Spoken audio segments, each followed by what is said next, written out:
up. I'll break down all the details coming up. Now at 10, the end of Watch for Fallen Columbia County Deputy, a look inside the funeral of Deputy Sykes. And community members speaking up on the future of the old Weed School property. We'll have the latest on tonight's meeting as News at 10 starts now. Live from Television Park, this is WJBF News Channel 6 at 10 on BTV. Good evening, I'm Isabella Moody. Thank you for joining us. Coverage you can count on begins with the funeral for slain Columbia County Deputy Brandon Sykes. The Deputy Brandon Sykes was a man who protected and served his community until the very end. This afternoon, hundreds packed the Performing Arts Center in Evans to honor him, including Governor Brian Kemp. Sheriff Clay Whittle was among those who shared about Sykes at the funeral.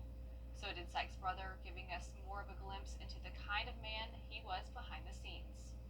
It was never about the spotlight or notoriety for him. It was always about moving in silence and making a difference to protect his family. It's a dangerous job, but somebody's got to do it. Somebody's got to step in that gap and stand between us and evil. Deputy Brandon Sykes was one of those heroes. Also in attendance today was Deputy Gavin White. He was shot in the face that same tragic night, but looks to be making a full recovery. After the 21-gun salute, Central Dispatch announced a final call to Deputy Brandon Sykes. Central 608.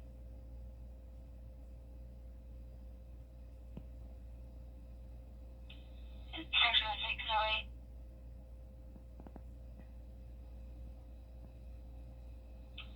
Columbia County Central Deputy Brandon Sykes.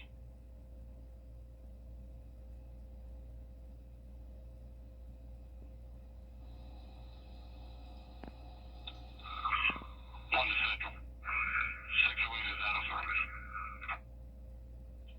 10-4, end of watch for car 608 on April 26th at 18:30 hours. Prior to the funeral, many from across the area lined the streets to pay their respects to the Deputy Sykes. Hundreds lined Washington Road, showing out with American flags and holding signs as the funeral procession passed by. They joined several law enforcement agencies coming to Columbia County from around the CSRA and the Peach State. Some of them showing support for Deputy Sykes after they say he personally helped them while on duty. Deputy Sykes come all the way across town to help my daughter one time when she was in a situation with the dogs trying to attack her. And I mean, he was a wonderful person. I never met him myself, but I've just heard so many things. And cops they're just not appreciated. While some who showed up didn't know Deputy Sykes personally, they say his sacrifice and service to the community is something they'll always be grateful for. It's time now for a first look at the weather with Chief Meteorologist Jennifer Tracci. Well, Isabella, it was a nice warm day, but we did start out pretty chilly. Check out our low at Augusta Bush Field, 49 degrees. That is well below our average of 56. And our high today was also 5 degrees below average at 79. Our satellite and radar is showing clear conditions tonight. As we zoom out here, you can see we have this low pressure system bringing rainfall up towards the northeast and parts of the Midwest. But on our side of things, we have this northwest wind coming in, bringing in that drier and cooler air.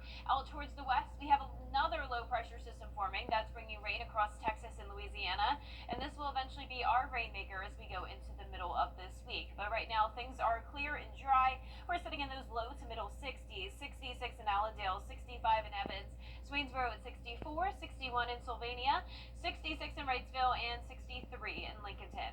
Dew points were much lower today with that drier air in place, so we're seeing a lot of 40s and 50s, and you can see the winds are now completely calm after a pretty breezy day we had. So with the calm winds, clear skies, and dry air in place, we will have strong radiational cooling tonight, which means temperatures will be falling to the 50-degree mark, if not some upper 40s, just like what we had this morning. So looking ahead, you can see those lows will be climbing, though, back into the middle 50s, high of only 78 on Wednesday with the clouds taking back over and those chances of rain going up. I'll have a look at your futurecast for that coming up shortly, but back to you, Isabella. Thank you, Jenna. We are a step closer to finding out the future of the old Weed School property in Augusta's Sand Hills neighborhood. Tonight, community members met to talk about what's next. At Monday night's meeting, members of the Sand Hills community agreed to convert the old Wheat School into 40 affordable housing units. The new plan also calls for retail and community space, a change from the original plans that called for 44 senior apartment units. The neighborhood has been extremely clear that they wanted something in this neighborhood that spoke to the future, that preserved their history, but they wanted something nice. This meeting allowed the residents to speak amongst themselves before voting. This meeting, we opened up with questions, and we stepped out of the room to let the neighborhood have a conversation about what they wanted for their communities. Audrey Woods lives in Sand Hills and went to Weed School. She is happy that something will be brought back to the area and is hopeful it will return to what it once was. I am very much pleased with what has taken place here tonight, and I'm looking forward to the project moving forward, and Sand Hills began to smile again. A pastor from a church in the area is glad this project finally will be moving forward. I think it was a productive meeting. Moving forward, we've been kicking this can down the road for a long time. Now it's time to open up this can and see what's in it. So we're excited. We're glad that the meeting turned out the way it did. A lot of people in the community came. The full commission will vote on this decision on Tuesday at their meeting. In Augusta is a new plan could finally bring relief to one of the North Augusta's most confusing intersections. The city plans a dual-lane roundabout to ease traffic and improve safety at the Georgia, Carolina, and Jackson Avenues intersection. The plan includes crosswalks, flashing signals, and stays mostly on city land. Angled parking will be replaced by parallel spots, cutting 22 spaces. $6 and $7 million. There's $1 million variance in the plan for the height of the medians. The feedback that I'm getting right now, like 90% of the people don't want it. There have been a couple business owners and people that work down here that have made a good case for it. Public input is set for Monday, May 12th before the City Council study session. It's informal, but they want to hear from you. Then comes a vote on the plan and a move to hire engineers. Another very chilly night, but a nice warm day tomorrow. Then we'll see clouds moving in on Wednesday, followed by those rain chances on the rise. I'll have your full Viper 6 forecast right after this break. From Kenai. The CSRA is full of incredible teachers. Join us for a special presentation as we recognize their amazing efforts in the classroom. The Golden Apple Awards, Friday night at 7 on News Channel 6.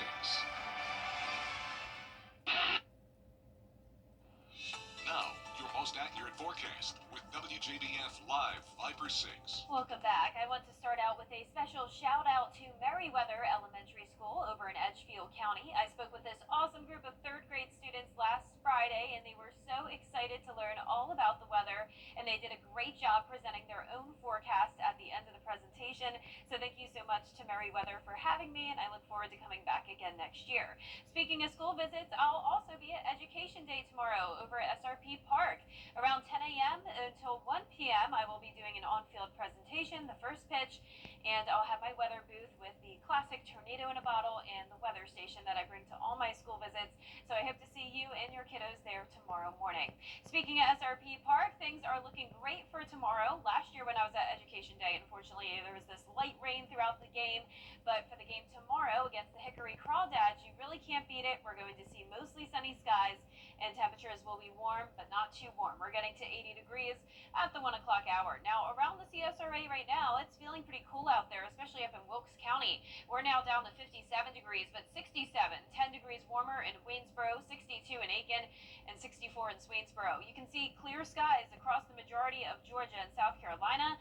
We are in between two areas of low pressure with high pressure impacting us. So this is the Omega block pattern. So we have sunny and warm conditions for tomorrow expected as well. So enjoy it while it lasts, because that low pressure system to our west will be scooting off towards the east coast starting on Wednesday. But tomorrow morning, once again, a chilly start, 50 degrees, then climbing pretty rapidly as we get into the afternoon to highs around 80 to 85 degrees.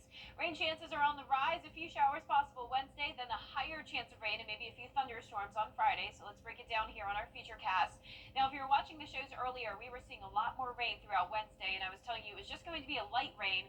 Well, now we're really not even seeing a light rain, and that's because that dry air is winning out because, it's been pretty dry over the past couple of days with that first front that came through over the weekend. So that's going to help to limit our rain chances on Wednesday, still giving it a 30% chance for now. But then starting early Thursday morning, now it's showing a better chance of rain at that point, maybe some brief heavy downpours, and once again some storms possible Thursday and again on Friday. Here's our long-range futurecast model, just a very unsettled pattern here all across the southeast.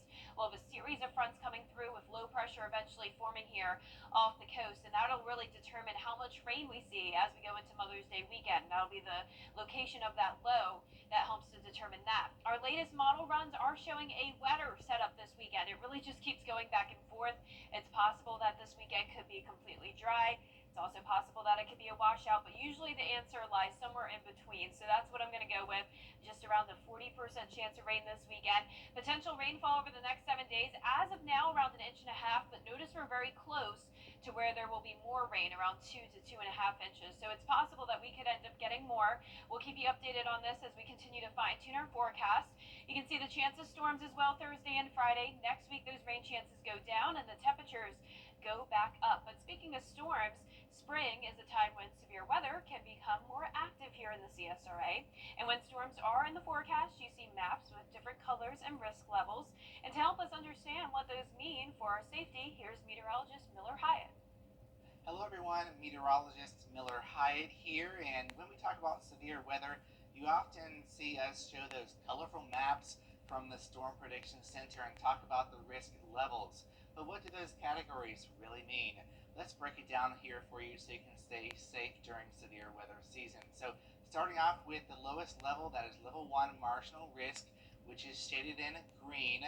Now this is really just a heads up to really be prepared for severe weather. We could see an isolated severe thunderstorm or two, but it would be limited in duration and coverage and also intensity. So going up to a level 2 slight risk, shaded in yellow, you oftentimes see those during severe weather season, which of course we are in right now. This is when we could be seeing scattered severe thunderstorms. However, they are still short-lived, not widespread, and we could see a few intense storms possible. But then we take it up a notch to level 3, enhanced risk, which is shaded in orange. This is when we could see numerous severe thunderstorms, potentially widespread. A few could be intense. And then we get towards level 4, moderate risk, shaded in red. This is when we could see widespread severe thunderstorms, likely long-lived, widespread, intense, large hail, and some tornadoes. Now when we get to a level 5 high risk, shaded in pink, that is very rare for our area. That means we're going to be seeing a severe weather outbreak with widespread severe storms, long-lived, very widespread, particularly intense, some long-tracked tornadoes. So let's hope we do not see that anytime soon. So here are the 5 risk categories and what they mean, and I'll have a detailed look at that on my blog Beyond the Forecast on WJBF.com. Coming up, a bill passed that will require all school board meetings be recorded and available for public viewing. Those details up next.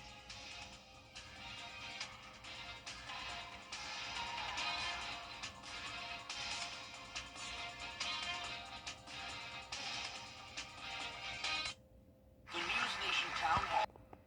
Georgia Governor Brian Kemp says he will not run for the state's U.S. Senate seat in 2026. Many Republicans were hoping the governor would take on Democratic incumbent Jon Ossoff. The news leaves the GOP without a clear frontrunner heading into their primary. Whoever is chosen, Ossoff will likely face a tough re-election fight in a state President Trump carried in the last election. Coming up, the Greenbrier girls soccer team hosted the Trojans in the Elite Eight. Stay tuned for highlights and post-game reactions in sports.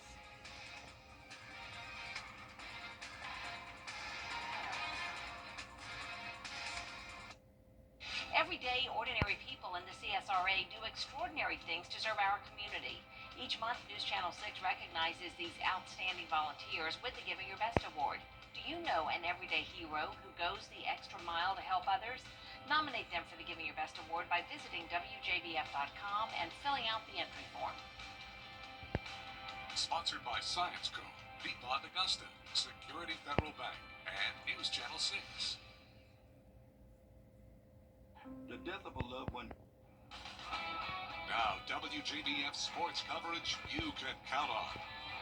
The Greenbrier girls soccer team are looking to punch their ticket into the Final Four of the GHSA state tournament, hosting the Lassiter Trojans. Now in the second half, both teams still scoreless. The Greenbrier Wolfpack were knocking on the door, applying the pressure with multiple shots on goal, including this corner kick right here that was very close to finding the net as the ball hit the goalpost, but then the Trojans clear it out. But then off the throw-in, it is Natalie Heckerthorn with a beautiful shot. She punches in the goal, then her teammates all celebrating with her afterwards. The bleachers were also shaking too with all the fans in the stands.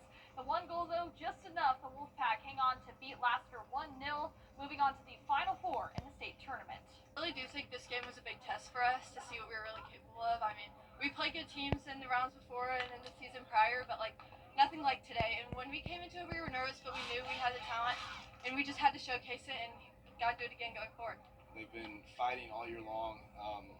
We have talked a lot about control things you can control. Emotions get the best of you in tight games like that, especially at the end of the game. The Wolfpack will travel to Northgate on May 8th. And in Lower State District A action across the river, the North Augusta Yellow Jackets hosted Lakewood in the first round of the South Carolina High School League State Tournament. Now the Yellow Jackets, they caught fire in the latter half of the season, winning 8 straight games. They defeat Lakewood 3-0 for their 9th straight victory. And the college baseball regular season coming down to the last couple of weeks before postseason play begins. The Georgia Bulldogs are climbing the college baseball rankings, coming in at number 6 in the country. The Dogs are coming off a perfect 4-0 week, including a series sweep against Missouri. Pitcher Leighton Finley finished out the series with 8 strikeouts in 7 1/3 innings. Now they'll face a tougher test on the road this upcoming weekend against 25th ranked Alabama. Then they'll host the Texas A&M Aggies for the final week of the regular season before SEC tournament play begins. The Clemson Tigers are also in the top 10, but they fell from the 3rd to the 9th ranked spot after dropping the series to Florida State. And the South Carolina women's golf team has the lead at 7 under par after the first round of the NCAA Charlottesville Regional. As for the player leaderboard, though, Louise Ridquist tied for the lead with Florida's Paula Francisco. Ella Galitsky in 5th place at 2 under par. Hannah Darling is at even par. Now, these names may all sound familiar because the 3 of them competed at this year's Augusta National Women's Amateur Tournament. The tournament continues tomorrow and runs through Wednesday. That's it for sports. We'll be right back. Is your bathroom due for a makeover? And last but not least, it's not the Met Gala, but the Det Gala, an event that takes place the night before the Met Gala. The red carpet event and variety show doubles as a fundraiser to relieve medical debt. This year's theme was Let Them Eat Cake, Ruined Riches. Tawny Wongonki has the story. Welcome to the Det Gala! Tomorrow night I will be at the Met Gala, but I'm even more excited tonight to be here at the Det Gala. 66% of bankruptcies are from medical debt. We're saying no way, and so for people to dress up and have fun and fight for this country, fight for each other, fight for the change we need, it's pretty special. This is a thrifted gown, and I'm wearing it as somebody who's been insured my whole adult life, but to point out the medical debt that I've still incurred.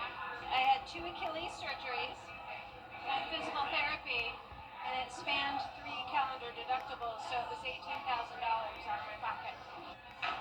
My husband wrote all of this stuff on me, which was a beautiful experience and quite healing. For every $10 that people give tonight, we'll relieve $1,000 of medical debt. We want to get rid of it altogether, but that makes a big difference to a family. The theme this year is Let Them Eat Cake, Ruined Riches, which means that we're talking about how to distribute wealth back to the people who need it. There's a huge consolidation of wealth right now in this country. We want to do everything we can to help people who are most in need. What we really need is everybody to have easy access to insurance that covers everything, so people don't have to deal with their own pocketbook, which is really stretched. I mean, New York especially, look at the price of rent. We, in the past 2 years, have fundraised enough money to forgive $2.5 million worth of medical debt. We need to be excited for change and not feel completely beat down. You know, it's tough right now, but with community, through creativity, we can bounce back, right? Wow, very creative and also a little yeah. scary with some of those masks. Yeah, the masks are scary, but for good reason, so that's good. Yeah, very Raise creative. that money. Well, our forecast is showing nice weather tomorrow, but then not so nice as we go into Wednesday through the weekend potentially. We're going to see more clouds than rain and more clouds than sun, and the chance of rain is going up, especially by Friday. We can even see a few weak thunderstorms. Not expecting severe weather at this time, which is good, and not expecting any flooding either, as the rainfall accumulation will be pretty low with this. A lot of it will be scattered light rain showers. As we go into Mother's Day weekend, still some uncertainty there. I'm giving it a 40% chance of rain as of now. A few showers into early next week, with temperatures staying anywhere from the mid-70s through low 80s, but we will warm up and dry out by the middle of next week. The news continues at the top of the hour on News Channel 6 at 11. Hogan's Heroes is next here on